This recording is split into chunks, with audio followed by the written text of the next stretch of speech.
So this part from me is on implementation, because a lot of what you've read about is all about, this kind of model. We went over the mindset that you need as a leader to evolve, really where the toxicity is, because a lot of times we don't see where it is.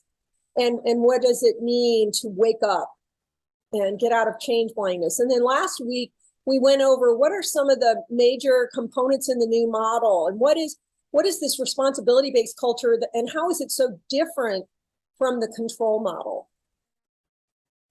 So implementation is the how-to. And I want to just preface this by saying, I'm going to share with you our how-to, not because I'm trying to sell you on our how-to. I want you to learn the lessons from our how-to, whether you build your own implementation or not.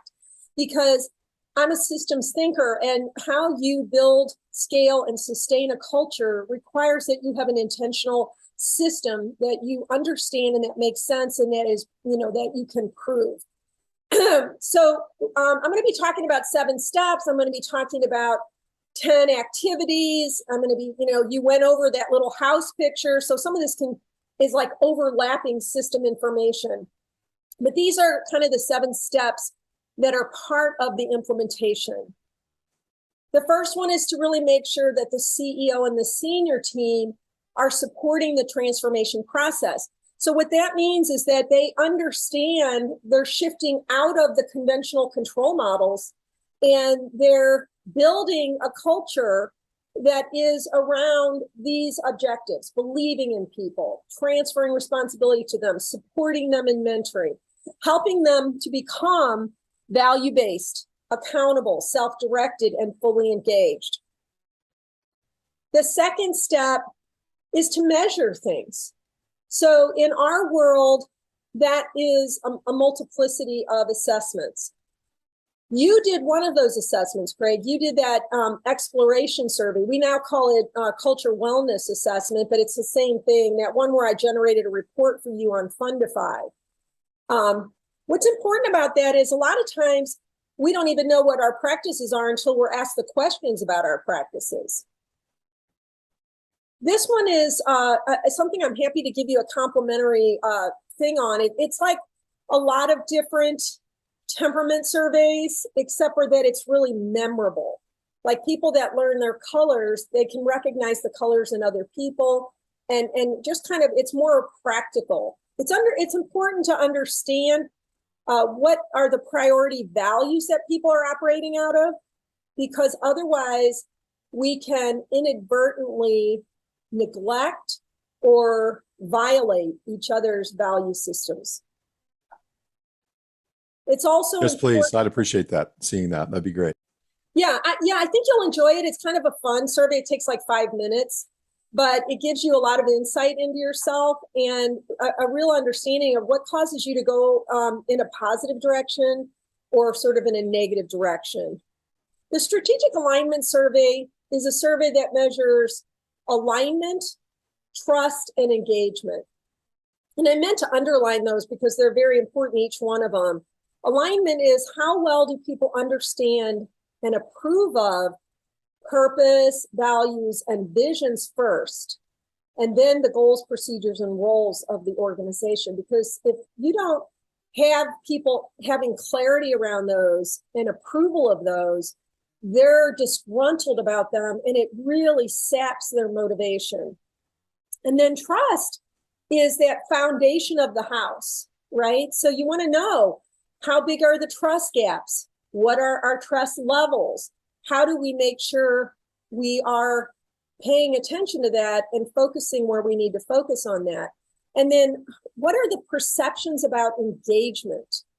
How many people on our team are fully engaged? How many people are showing up just kind of doing the basics, not going above and beyond?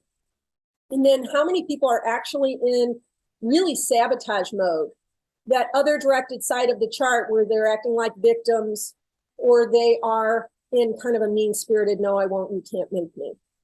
And even getting a read on that is super important for the organization, everyone in it, to understand.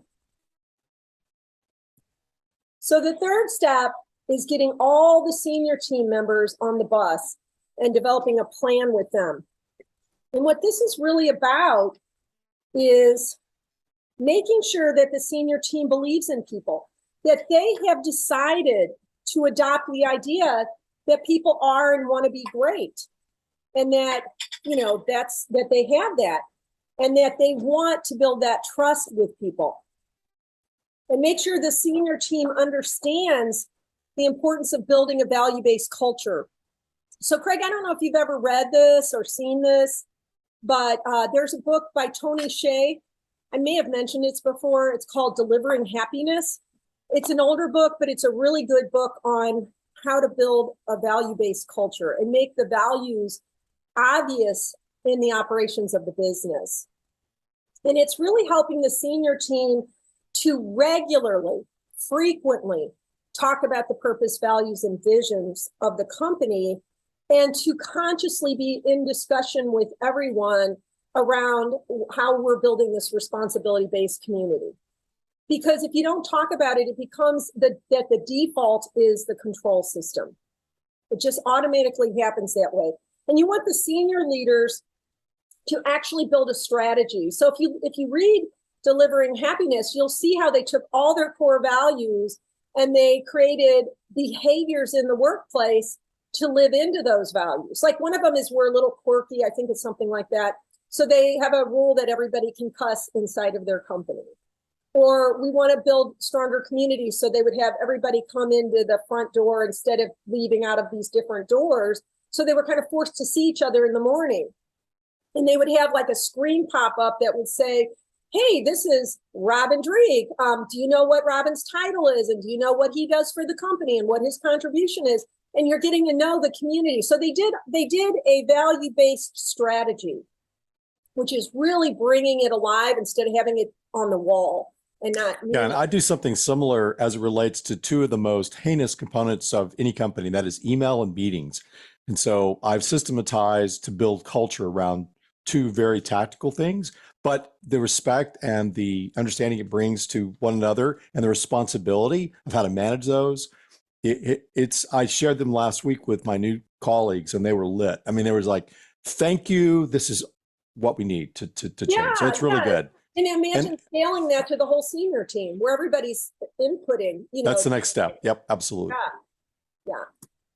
So I want you to know, I'm going to mention this briefly, is remember when I talked about the tennis racket where like people did like a review of all the things, but they didn't do some of these deeper dive things. I just want you to remember that the important thing about really creating a strategy around a responsibility-based culture is to make sure that you're using best practices that allow the change process to stick. So these are all of the kinds of things that are in a comprehensive way of an immersive process. I just want to kind of remind you of that. It's not convenient because we're kind of in a fast food world where we just want to get it quick and one and done. But in our implementation, it's got all these moving parts to it, which is not intended to overwhelm.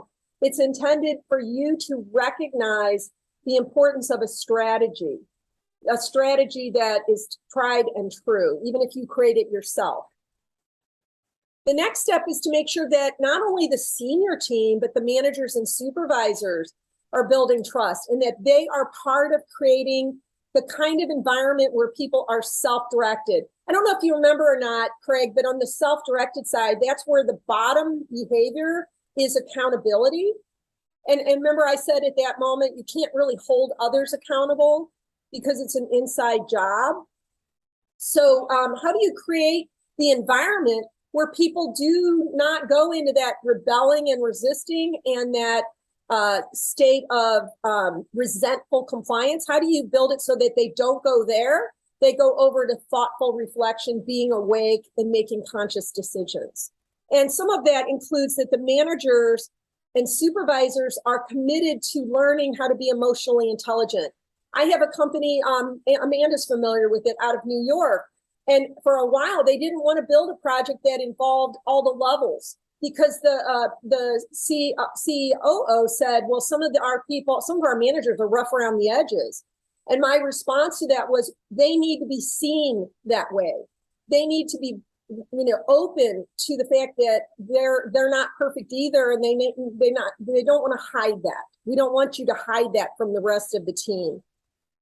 It builds actually more affection and compassion if they see them being kind of equally unsure of things. So that you want them to build that emotional intelligence alongside of their employee team, and to build a high level of trust with them, to make those relationships important, and to really develop almost like a mediation mind, that when somebody is having a problem, you can direct them back to the skills and the tools that they've been learning. And in that way, the supervisors and managers are kind of counseling and coaching. It's outside of mentoring, but it's taking the ability of guiding people back to what they've learned. And you want to make sure that everyone feels included. So the managers and supervisors, if they separate themselves from the staff, they're causing that separation. If they help everybody feel included and be included, and keep emphasizing the affection for the contributions, the appreciation that what is being done by each person is meaningful. And that the goal in this step is to make sure that people take ownership of improving their own performance. Remember how the 8th grade story was all about, like, well, what are you going to do about it? What do you want? And all of that. So that's part of where the managers and supervisors are manipulating responsible behavior. And here's a quick video from a senior vice president over operations over 1,000 people.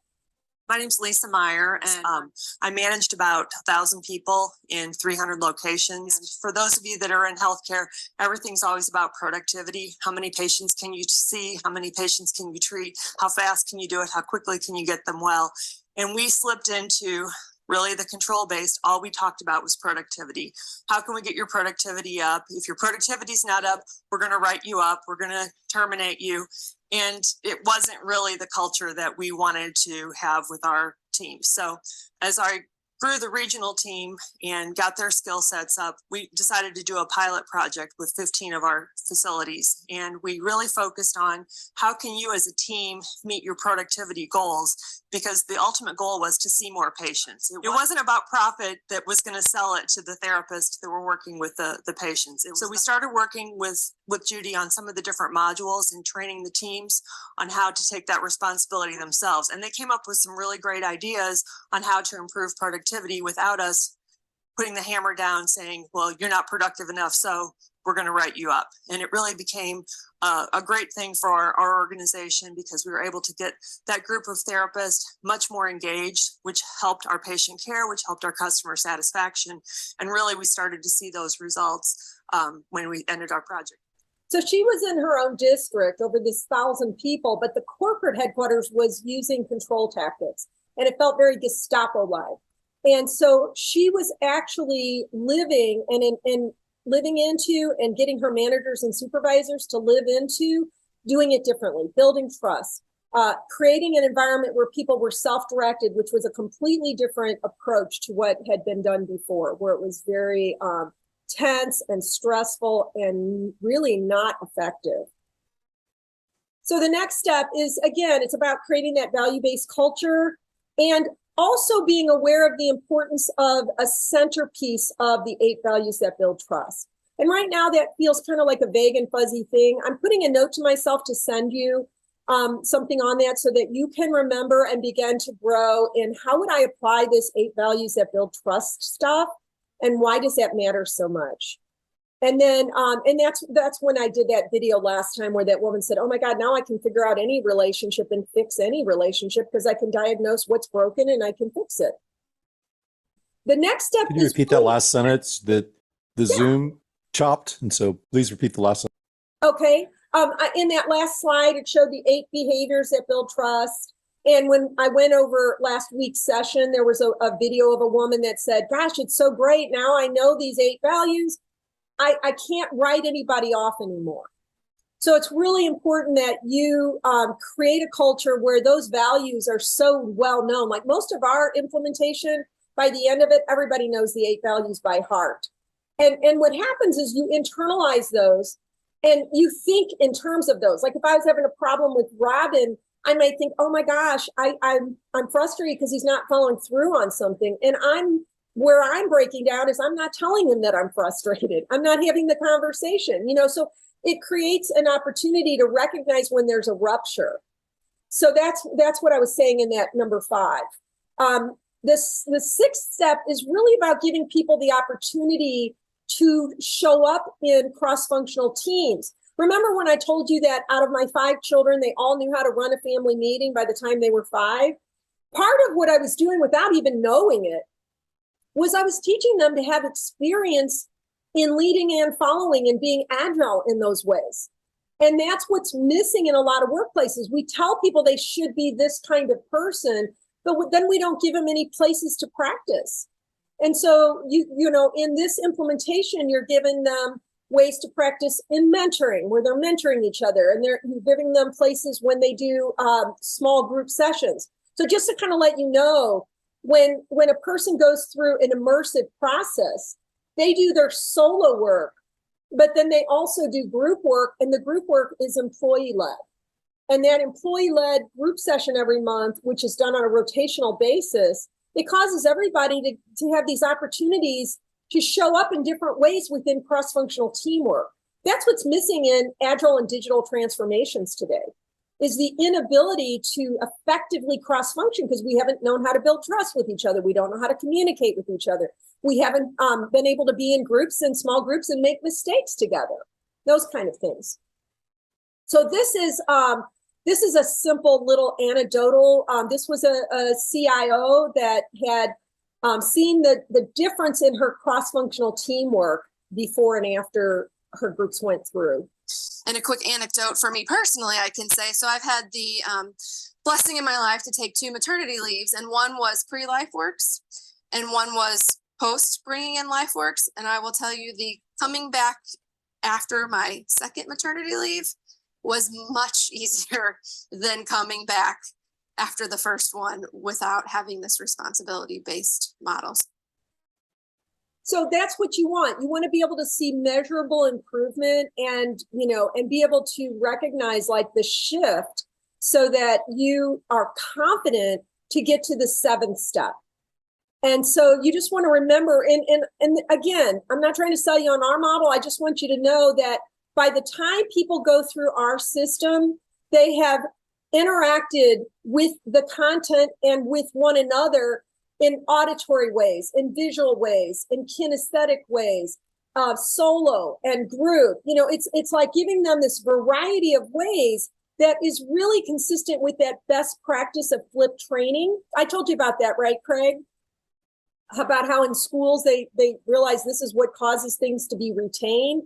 And this is actually, my wife and I are leaders in flip training within General Assembly. So we've modeled that and advocated that for about 5 years since we came across it. So it's a big deal for us. Wow, most people don't even know what that is. So you kind of get the importance of an immersive process in a varied process. And even for us, even in our online training, there's places where people have to type in answers and they have to fill out surveys and they have to do their workbooks, which causes them to engage in the activity and not be a passive learner. And the most important part, in my opinion, there's 2 parts in this that I would say are most important. One is the monthly mentoring.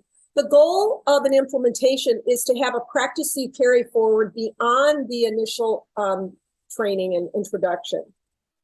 So after a year of learning all these things, you want people to regularly be applying them. And that's why we say when you're done with the project, the rubber hits the road in the ongoing mentoring. Because it's every month where I'm sitting down with you if I'm mentoring you and you're mentoring me, and I'm being asked to look at things through the lens of where's my awareness and how do I move from awareness into action? How do I move into managing something, whether it's myself or a relationship? The systems integration is kind of what I was describing in the Delivering Happiness book. Remember I said, I gave an example of the mind trust where you might promise, like, I promise you I won't say anything behind your back and I'll come to you if I have a problem with you and all of that. One example of systems integration would be that the company decides every time somebody's hired, we're going to have the whole department go over and do a mind trust on day 1 or week 1. And we're going to bring up the mind trust every quarter. And we're going to have some little videos that people are going to do on it or whatever they're doing so that the behaviors that are taught in the culture model become propagated, fostered, nurtured, and kept alive. That's really what systems integration means regarding culture, is how do we keep this whole set of understanding and practices alive and well?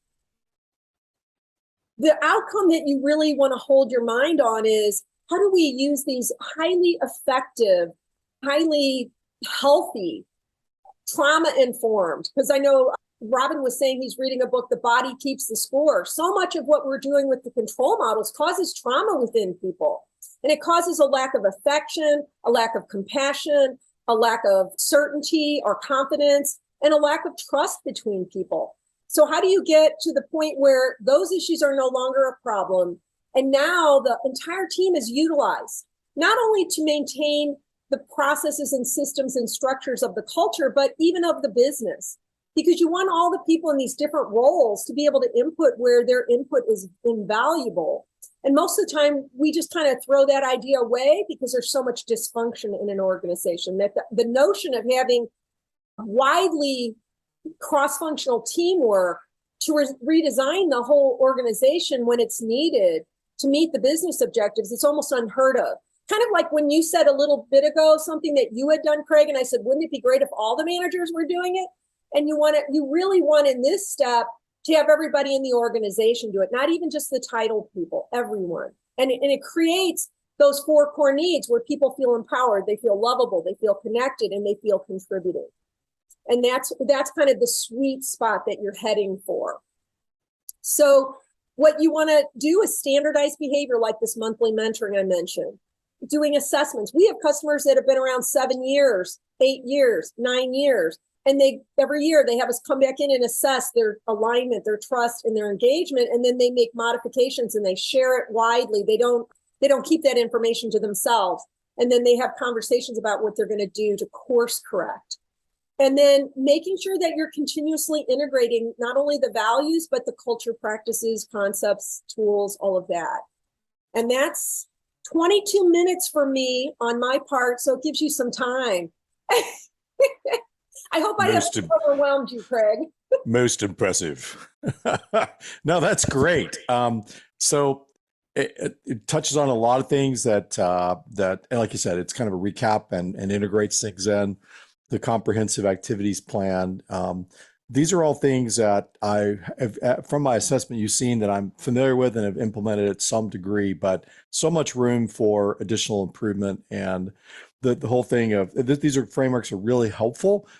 I've built a couple of global cross-functional hybrid matrix teams, which are tough. It's easier to build a standard kind of org design than a matrix org design. But these concepts, including activity sharing and other things, super healthy, and I see the value there. The one thing I'll reflect on is I saw a whole team pivot from Fundify. You talked about using the whole team, the cross-functional team, to redesign the business as needed. We just went through that. Now we ran out of money in the process. So we're on hold and in stasis until we come back, which I think will happen in the next quarter at Fundify. But I got to see that. And it was very healthy, save one person, our attorney, who kind of blew a fuse because of his risk aversity. And he wasn't hired for this sector, but trying to remediate that as well. But this is super helpful.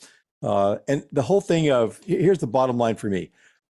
Responsibility-based culture leads to people taking ownership. And to me, that's the kernel of all of this, because it's so easy these days, especially in our remote new normal, to blame and shift and to know the dependencies of, if I don't show up, how that impacts everybody else, the organization, customers, the whole bit. That self-awareness is something I'm trying to drive into this new organization as well, since it's global and culturally diverse. So super helpful.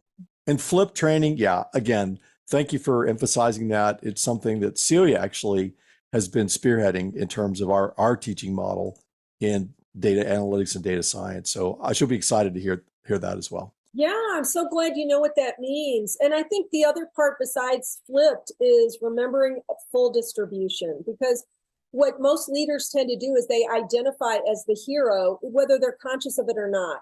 And a real leader is developing other leaders at all levels, and a real hero is developing other heroes at all levels. And that's the thing to watch out for when you have a natural ability to lead and you're inspired to lead, is how do you build that in other people so that you are fully distributing that whole process? And that's what a lot of people miss. They don't even realize consciously that they are resisting that. Like that company in New York, they wanted to do 2 separate project groups, one with all the managers and supervisors and executives, and then another one with the staff. And I'm like, no, it defeats the whole premise, which is we're creating a level playing field. So yeah.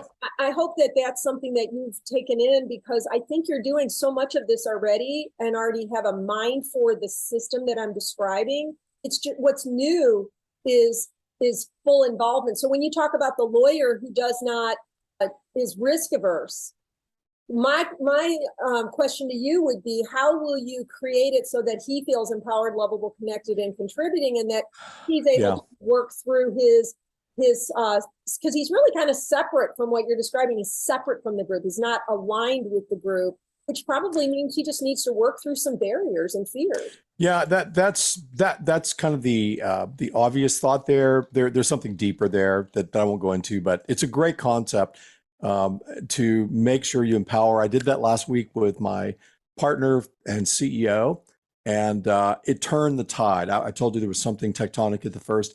Empowering him, especially with his narcissistic tendencies, it just shifted the whole conversation, and he came through and he did what we needed to. And so I, for the benefit of the entire company, the entire team, manipulated him into a place where he served the rest of the organization. Awesome.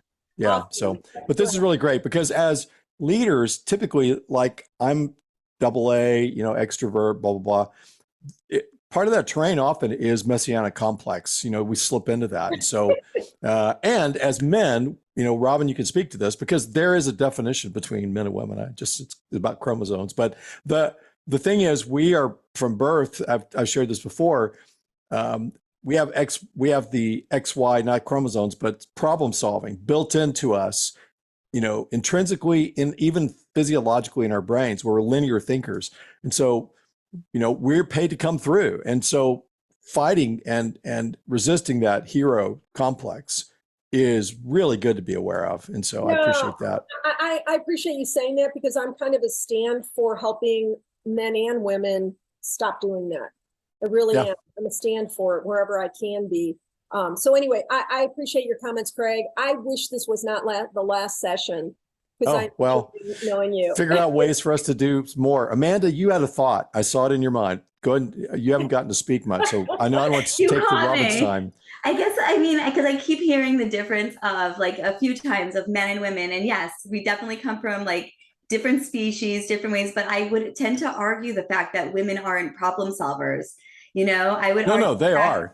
Yeah, I would argue more that holistically. They're more holistically. Please continue. Well, I guess my argument would be that men are more reactive while women pause to think. Like I see. I think that's absolutely right. So it's still the problem solving, but like that control, right? Of like, I'm going to figure it out. I'm going to do it. And I don't need any more input. I've got this. Where like a woman and like, will think about it, talk, process, even say like, I need a day to think about it. Sometimes it's like the quick decisions happen, but, it's more of that, not, I guess it's an ego thing. And that is similar. I'm just seeing it a little differently in how I'm processing that. Because I just do feel, and I think Judy said it, like we're trained to be pleasers. And that's something that I've worked very hard on. And, that's something that Judy and I really aligned on, and why, we work so well together is because even before meeting, like I've spent a lot of my life working hard on, yes, I'm an understanding. I come from that place, but I also don't have to just constantly adapt to everyone else. Right. And so I guess when I'm hearing that problem solving thing, or,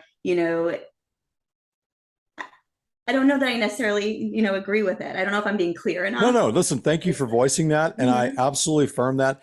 In almost 40 years of marriage, what I've learned is to take a long beat when I ask my wife something, because she needs the time to process, and she is much more holistic and comprehensive in her thinking than I am. I tend to snap. She tends to simmer and come up with stuff that's, much, much better and complete in its thought. Plus, as we pray together for prompting in the Holy Spirit, her radar is so much stronger than mine. So I always defer to that, but it's a great point. Listen, here's one thing I'll send to you as a value add. And I'll stop here. Jordan Peterson just put this out. It clarifies the creation of woman out of Adam, the rib, the whole thing. And his point is that women are not subordinate to men. And there is so much goodness in this teaching. And I just encountered it the last week. My oldest son's going through a divorce. I'm so sad for him. But he touches on parts here of dysfunction that caused that and causes it widely because of this misunderstanding. So I appreciate, and I'm glad I asked you to speak your heart, because I could tell in your eyes you had something to say, and I didn't want you not to be able to. Yeah, because I Sorry, think, Robin, I never feel like I can't say, but I also know, this time is limited, and I want you to have the fullest of it. What you just shared was very valuable to me. So thank you for doing that. And and I think that's the culture shift. And I think that that's something important, especially as you build your company, right? When women speak up, we're seen as like, the B word, or, bossy, or, we're just like drama and all of that. But when men behave the same way, it's, seen as assertive and powerful, and like, and it has to be. No, people have called me a biatch. I mean, I get that. I revel in that. So that works for me. But it has to be this culture shift of like, a woman can speak their mind, they can be firm. And we don't always have to be conscious of like having to always be, it's important to be polite and to be kind, but it not to be seen like just because we are being firm and assertive that we're, diminishing or, stepping on an ego or something like that. And I get it. And I totally agree with that. So it is, and I embrace that culture. So thank you, Amanda. Thanks very much. Yeah, thanks all of you guys. I'm going to turn this over to Robin in a second, but I do want to say that, we're two women and two men that are really focused on growth and maturity and contribution. And to me, it's a demonstration of what the world could be. I believe. And you just demonstrated it, Craig, by the sensitivity you had to Amanda having something to say. And Robin, you're the same. So I'm going to turn it over. Robin, I made you co-host. Thank you. So if you want to go ahead, and do you want us just start by talking, or do you need to share your screen or anything? I'll share in a sec, because I always take a few notes and kind of pick up on the riff. And actually, I'm going to pick up on Amanda's riff and the conversation. As leaders, especially now that the world is much more international, and even though I am a company of one, I feel I lead many, because with a podcast that I have, and I just started recently this past week, I do what's called a premiere on YouTube at the same time, where I'm interacting with people I feel I'm leading. And this past week, I have an international audience, and this international audience, I had one woman that actually sent me a voicemail on my Instagram, and and it was beautiful how she did it. And she had a problem with one of the words I used. I have never, ever had this, but I had used, and you might have heard me say it a few times, I use self-deprecating humor quite frequently. And I called myself on the podcast. I said, I'm a complete moron when it comes to history. She's from Ireland, and she said, I don't know if you know this, but that word moron it's regarded over here as offensive as the word, I'll just use it for the context, retard.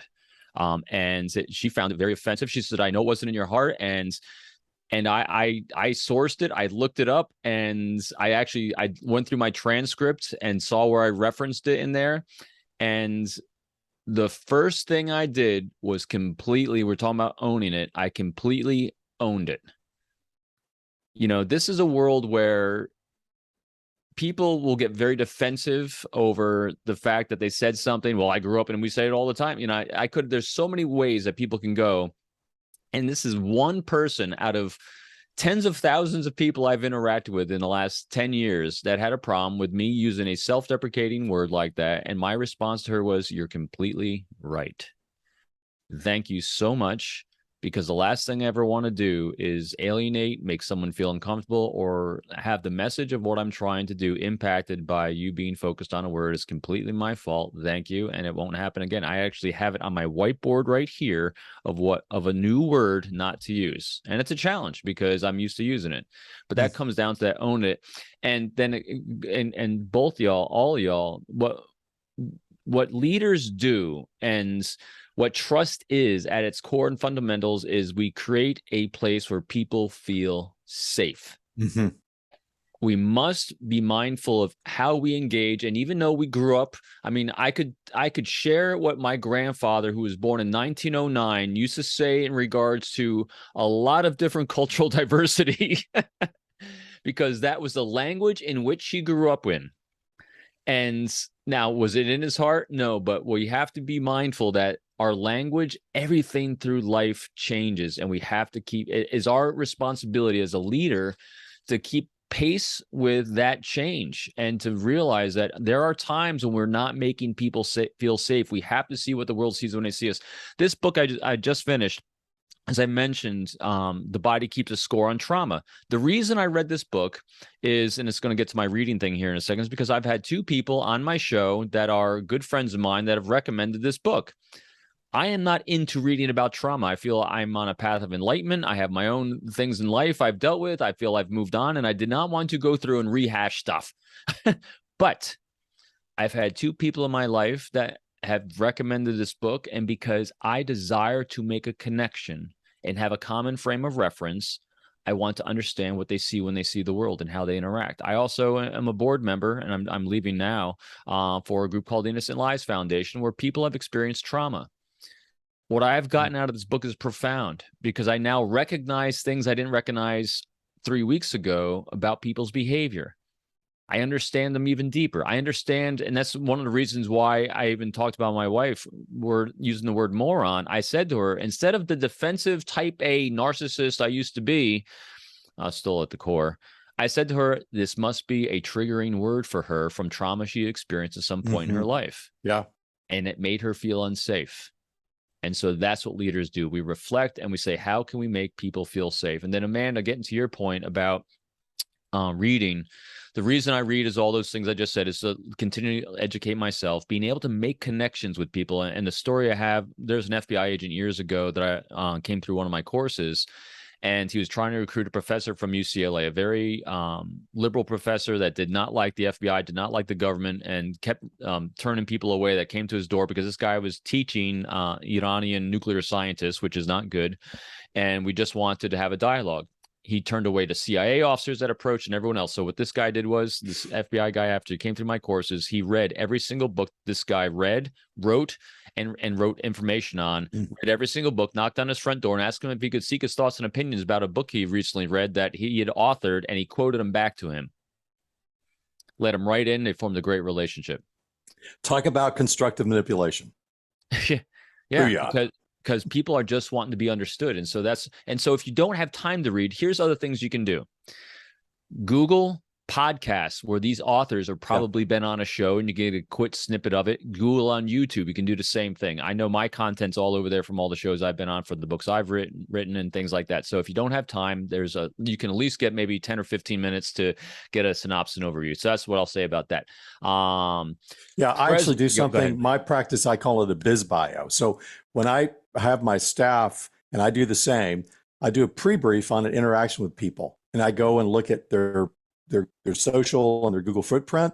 And so I'm able to relate, because again, Harvey Mackay, you've heard me quote this before, people don't care how much you know until they know how much you care. And so you give them, that. And I also agree with what you said earlier about keeping the score, body keeping the score.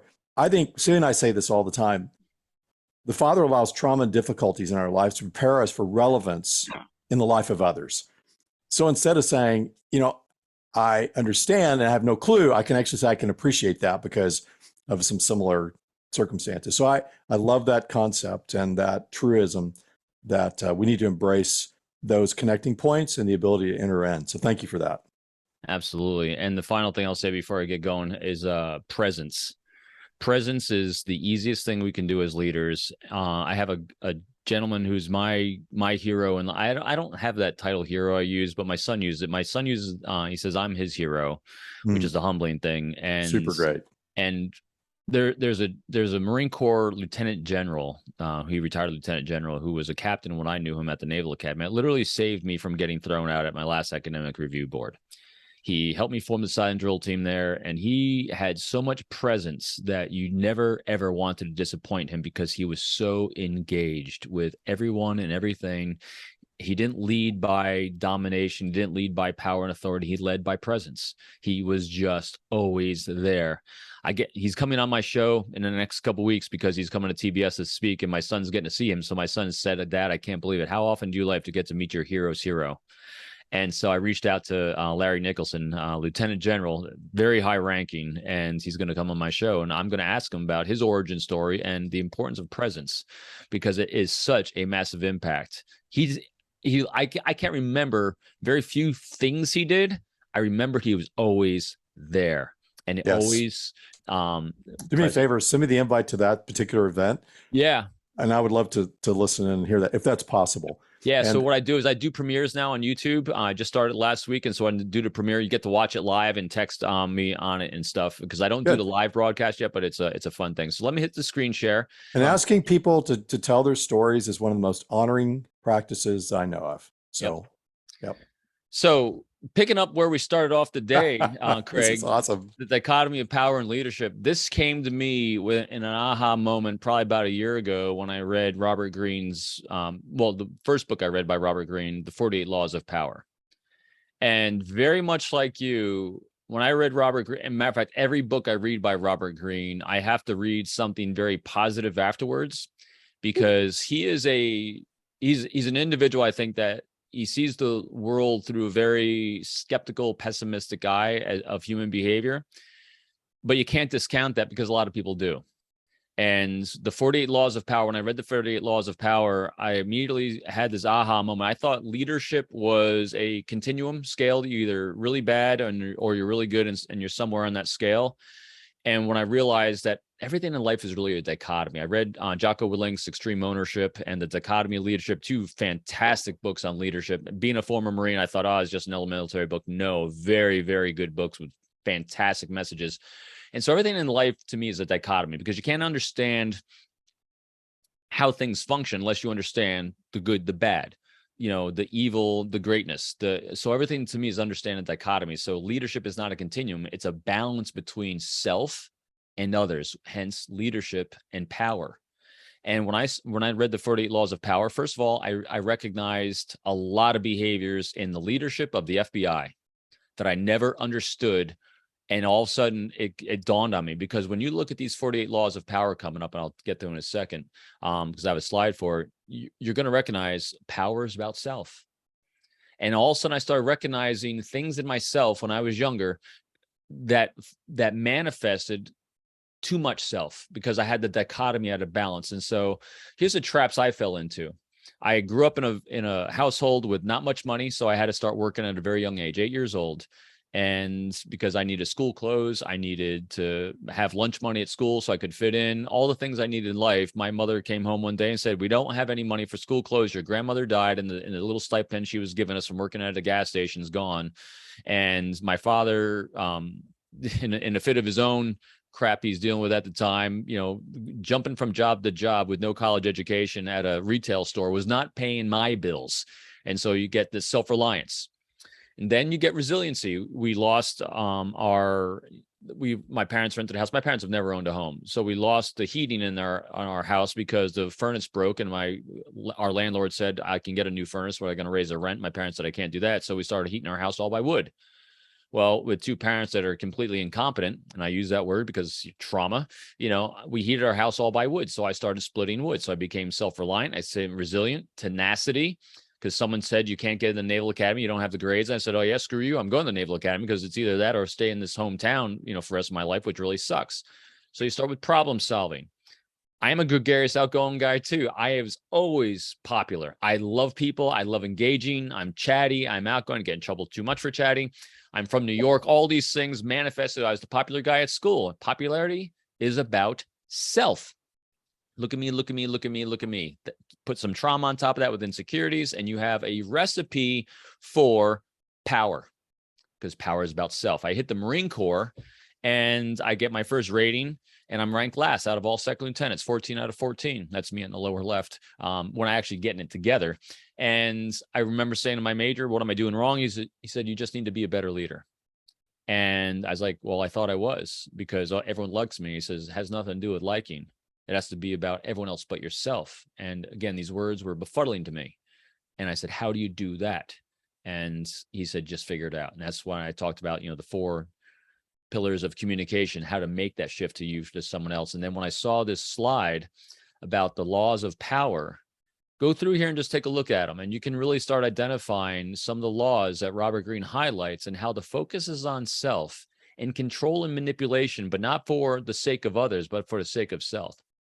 Let victims feel smarter. Just the word victims right here. Surrender to recover. Keep your independence. Don't isolate yourself. Stay unpredictable. Mask your intentions. I love that one. I recognized everyone in the FBI doing that. Always say less than necessary. Court attention at all costs. I mean, it's just crazy. So all I ask you to do now, for the sake of time, take a look at some of these and ask yourself, what do you recognize in others? What do you recognize in yourself? This isn't saying that exercising power isn't necessary, because at first when I started recognizing this, I started saying, all power is bad. But then when you actually think about it, many times in our careers, we cannot achieve the title and position we need to be a leader unless we do exercise power. That's just a reality, but the challenge is, once you achieve the title and position, so you can accomplish the mission, so you can be a resource for the success of others, do you have the ability to let go of the power that got you there and start being a leader again? It's balancing the dichotomy and knowing when to and when not to. Because inside the FBI, you have people that are career-oriented and you have people that are mission-oriented. I, for a majority of my career, was mission-oriented, completely blind to the fact that there's career-oriented people that were exercising the laws of power. And I was falling down. I couldn't get the title and position I wanted. And I didn't have any clue why, because no one was explaining the code behind the matrix to me. And that's why there is no good or bad in any of these things. It's just understanding what is, and understanding and listening and paying attention to how people are communicating, how they're interacting, to see, am I dealing with someone who's exercising nothing but power and is a power broker? Or am I someone that actually has self-awareness enough to realize when they need to and when they're not? Or am I exercising or interacting with someone that actually has no clue? Because again, part of our lives as leaders is to continually learn and educate ourselves, and then teach, mentor, and guide others. Because as you mentioned already, that is how, we sustain and create a culture that is all about success, because ultimately the greatest leaders in the world are trying to make themselves completely obsolete. This brings another dichotomy, the dichotomy between confidence and humility.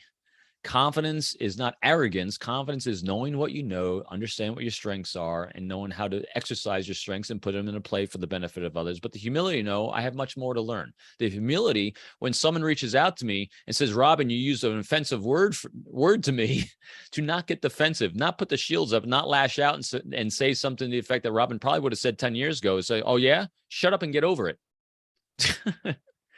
And saying, what did I do to make this individual feel unsafe? Even if it's only one person in the entire world I've ever dealt with.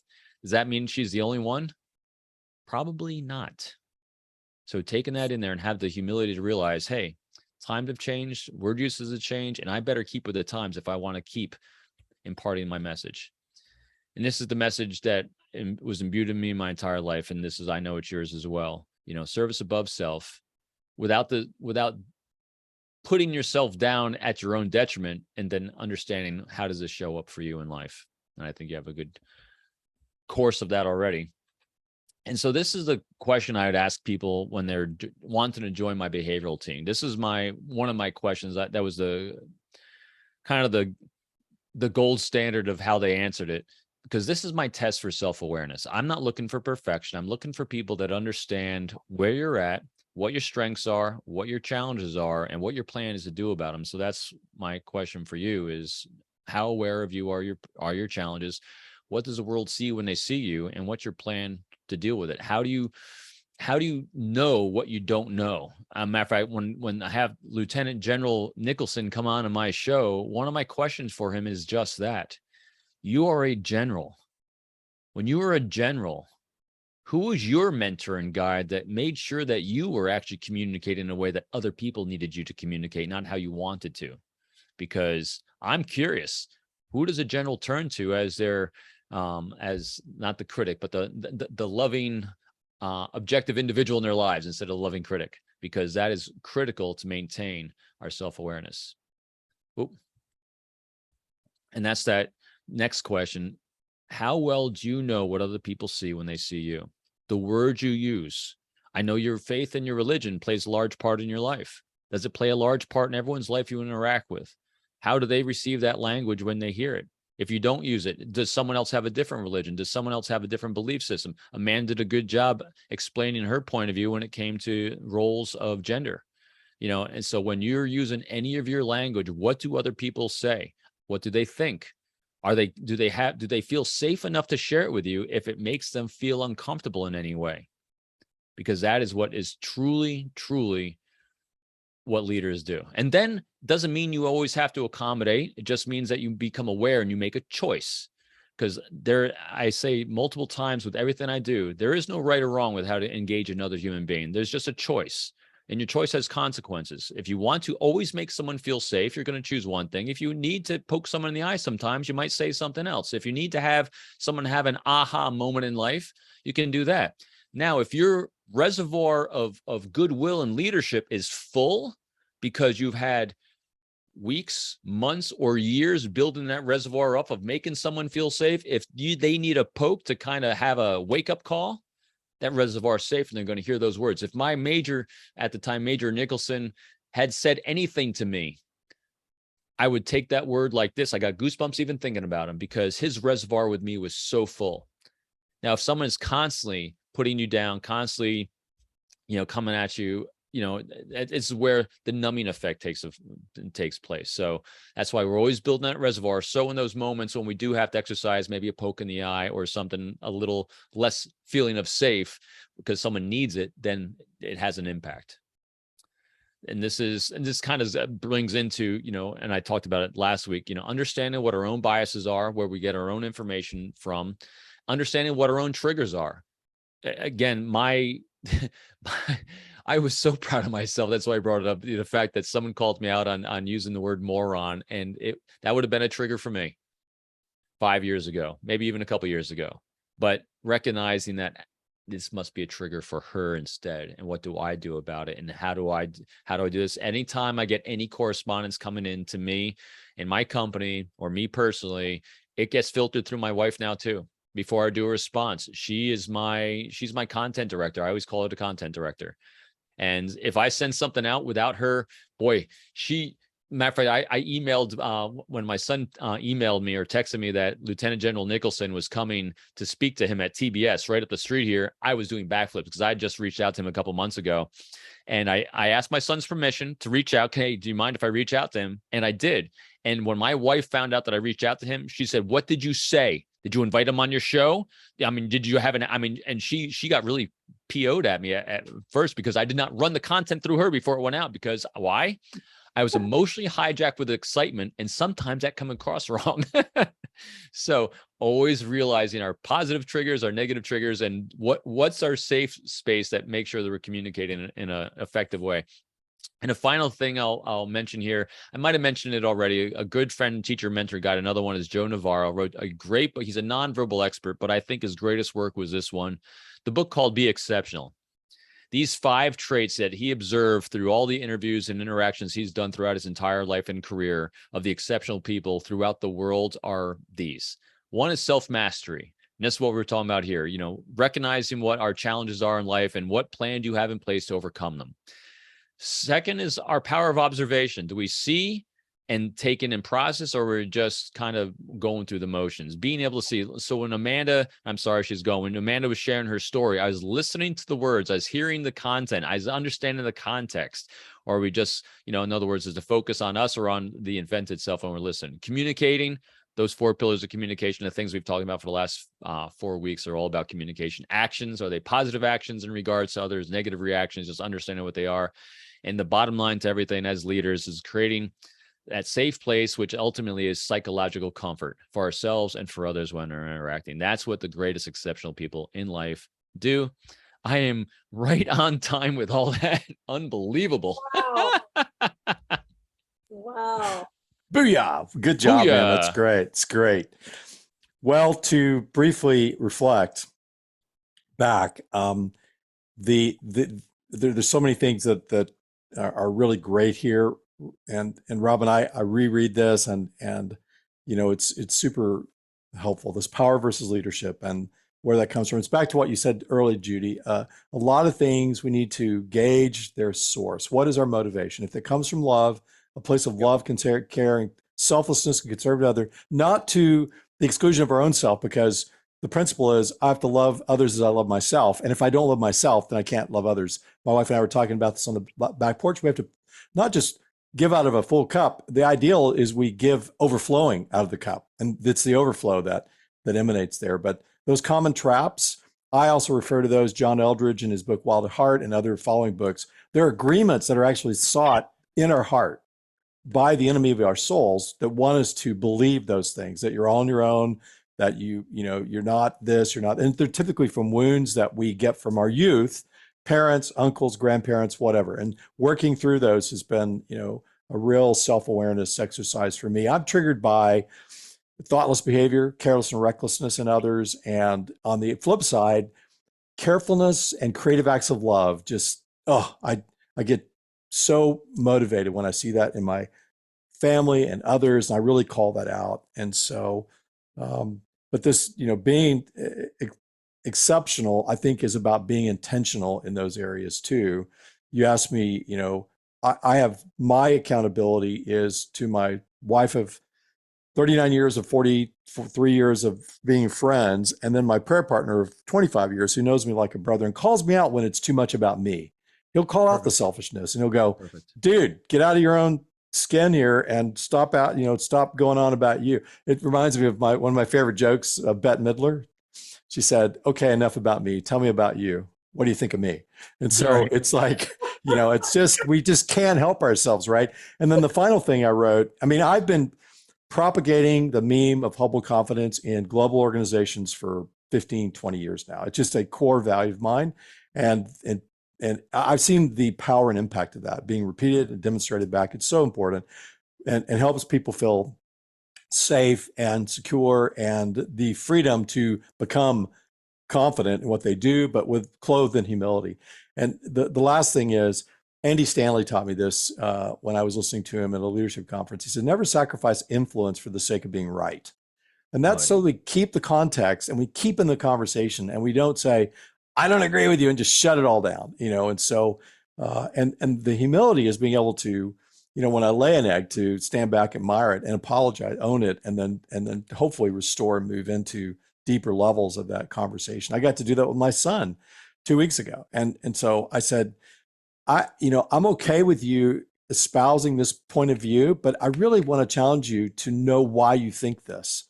So be thoughtful. Don't be Jungian where you just let it come to you and flow out of you.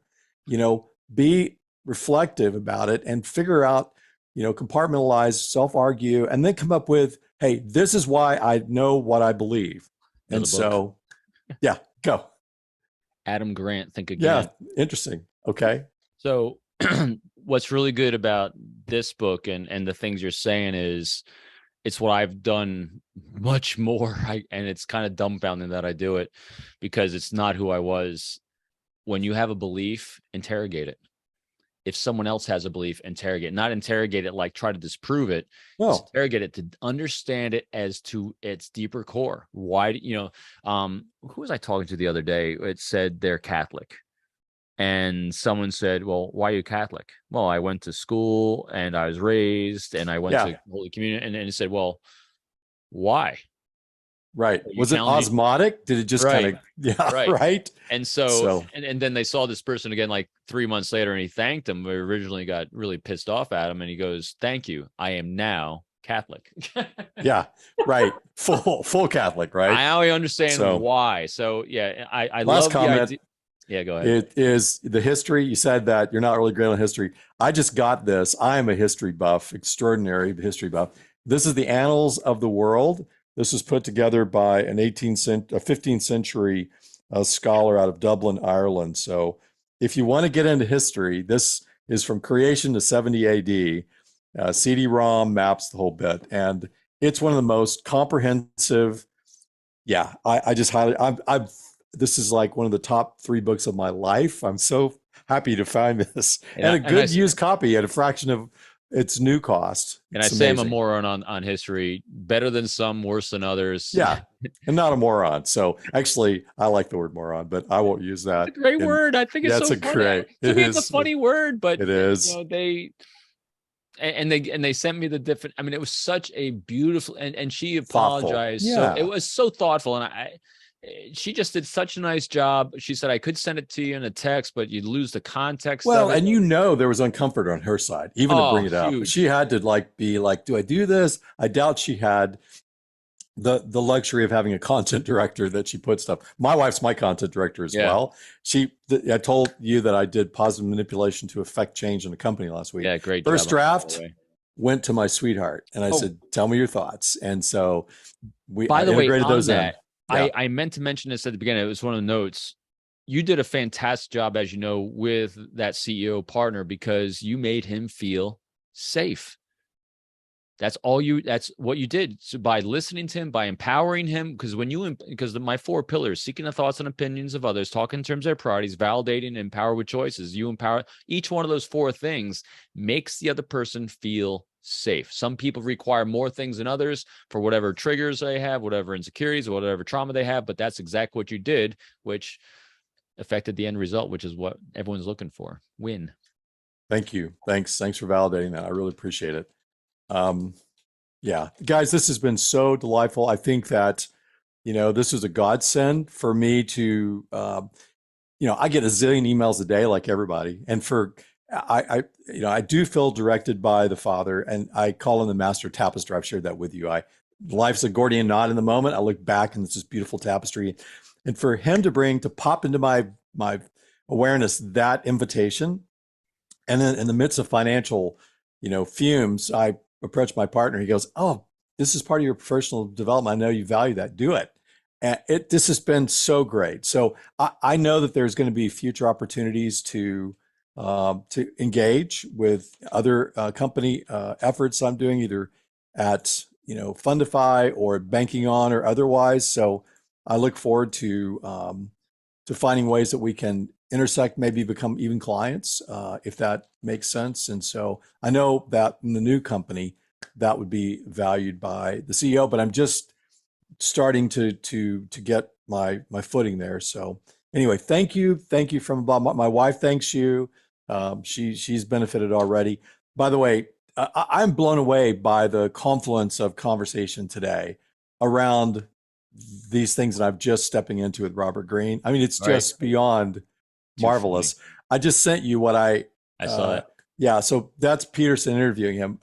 Just a seminal, wonderful interview a couple of weeks ago. It's pretty fresh. It's so funny because both of the books are literally right next to each other. I got the 12 rules right there, and I have. And it's funny with the 12 rules too.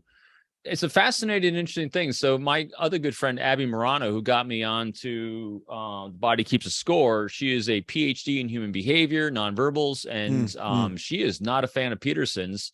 And so I was like, and I had another friend that actually went to one of Peterson's lectures, and I had to dive into it too, just because I had 2 people recommend Peterson, so I could have context, so I could understand it, so I can have the yin, the yang, the give and take, and context. Because my friend, the pure academic, said she didn't like Peterson because he doesn't have a lot of scientific research behind what he says, and she says he's just a Bible thumper in his book, which is an interesting. He was an atheist until a year ago.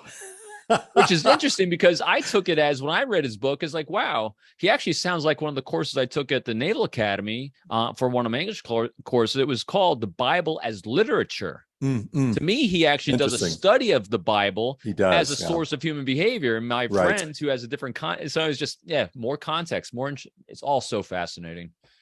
Thank you, Robin. Thank you, Judy. This has You're been welcome. beyond delightful. Thank you, Is Craig. there anything else you need from us, Craig, as we wrap up this series? I just need time to digest and reflect, and taking my wife to Colorado next week. I'm going to be talking through this with her, watching her amazing golf swing emerge. And, but I just want to thank you. If we engage again, I'll be the beneficiary of that. If we don't, I want you to know that this has been a life impact, a watershed series for me. And so I appreciate your time and investment into me, and the fortuitous, getting 2-on-1 coaching from people at your level has been, it's been invaluable. So thank you. I appreciate it. You're welcome. Hey, make sure you connect on LinkedIn and everything too. Keep following our content. I'll do it today, and I look forward to the recap, the video links, and also the invite to your upcoming podcast, your premiere. And Robin, if you have any extra things like a reading list or anything, if you send those to me, I'll include it in the final. Yeah, so right now the reading list, the current one is on my website. So yeah, Craig, just go to my website, peopleformula.com, all the links for everything on there. The self-mastery course on there that I have is basically, it's all reading. And I have each one of my self-guided online courses down there that are through Demi, or you can go through, I have courses also online, but you don't need those because that's what you got from me for the last 4 weeks. But the reading list is on there, but it's last year's reading list. This year's one will be out at the end of the year when I'm done with it. And I'll put it more into the self-mastery. I call again, the first sign of the exceptional is the self-mastery. So I actually put together my reading list, so everyone gets an understanding. Here's my context, what I see when I see the world. So I always like putting my reading list out there. Great. You'll see my email today as somebody who just signed up for your site. So awesome. Thank you. Blessings on you guys. May God prosper all you put your hand to, and give you peace. Yeah. You too. Yeah. Thanks, Greg. Call me any topic, anytime. If I can be a reference, a resource, whatever you need. Like, don't hesitate. Thanks, Take care. Craig. Best wishes. Bye-bye. Bye, Craig.